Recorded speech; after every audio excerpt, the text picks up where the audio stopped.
नमस्कार मित्रांनो, जय बाळमा. आज आपण या व्हिडिओमध्ये वेटिंगला जर तुम्ही पुणे जिल्ह्यामध्ये असाल तर तुमच्यासाठी खुशखबर आहे. तर मित्रांनो, पुणे जिल्ह्यात जर वेटिंगला असाल तर 17 जणांनी तिथं अर्ज दिला आहे की आमची निवड रद्द करा म्हणून. तर तुमचे देखील ह्याच्यात बसत असेल कॅटेगरी तर तुम्ही देखील बघा. आणि मित्रांनो, चला आता मी तुम्हाला इथं कडेला पूर्ण ती PDF देतो काय आहे ते तुम्ही देखील वाचून घ्या. जर मित्रांनो पोलीस भरती रिलेटेड व्हिडिओ बघायचे असतील तर आपल्या चॅनलला सबस्क्राईब करून ठेवा. सर्व माहिती तुम्हाला इथं पूर्ण भेटेल बघायला. तर मित्रांनो, चला इथं आता ही जी जाहिरात आहे ती SRPF गट क्रमांक 1 पुणे जिल्ह्याचे आहे. तर मित्रांनो, इथं बघू शकता सशस्त्र पोलीस शिपाई पदावर झालेली निवड रद्द करण्याबाबत. तर मित्रांनो, इथं तुम्ही आता मी पूर्ण वाचत बसत नाही. रिक्त सपोशी म्हणजे सशस्त्र पोलीस शिपाई 73 पदे भरण्याकरता जे आपले 2024-25 ची प्रक्रिया होती त्यातले 23 तारखेला 23/4/2026 रोजी आपला निकाल लागलेला.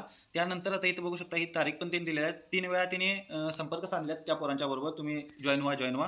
तर मित्रांनो, ती पोरं जॉईन झाली नाहीत आणि इथं आता तुम्ही बघू शकता कॅटेगरी कुठली आहे. त्या जर कॅटेगरीत तुम्ही जर 1 नंबरला असाल तर 100% तुमचं काम होईल जाईल. 1-2 नंबरला जरी असाल तर फक्त तुमच्या कॅटेगरीचा इथला मुलगा निवड त्यानं रद्द केलेली पाहिजे. तर इथं तुम्ही बघू शकता EWSचे आहेत आणि इकडे कडेला देखील बघू शकता तुम्ही आहे. तर इथं खाली बघा, तरी उपरोक्त नमूद एकूण 17 उमेदवारांनी केलेल्या विनंती अर्जाच्या अनुषंगाने त्यांची सशस्त्र पोलीस शिपाई भरती सन 2024-25 मधील सशस्त्र पोलीस शिपाई पदावर झालेली निवड रद्द करण्यात येत आहे. तसेच यापुढील उपयुक्त नमूद उमेदवारांना सशस्त्र पोलीस शिपाई पदावर निवडबाबत कोणताही हक्क अगर दावा सांगता येणार नाही याची संबंधित उमेदवारांनी नोंद घ्यावी. तर मित्रांनो, हे परिपत्रक होतं आणि ह्यात जर तुमच्या कास्टमधला जर कोण सोडला असेल तर 100% तुम्हाला फायदा होईल. ही 17 जण आहेत, यांच्या जर जागेला तुमचं जर वेटिंगला असेल तर 100% तुमचं पण काम होईल.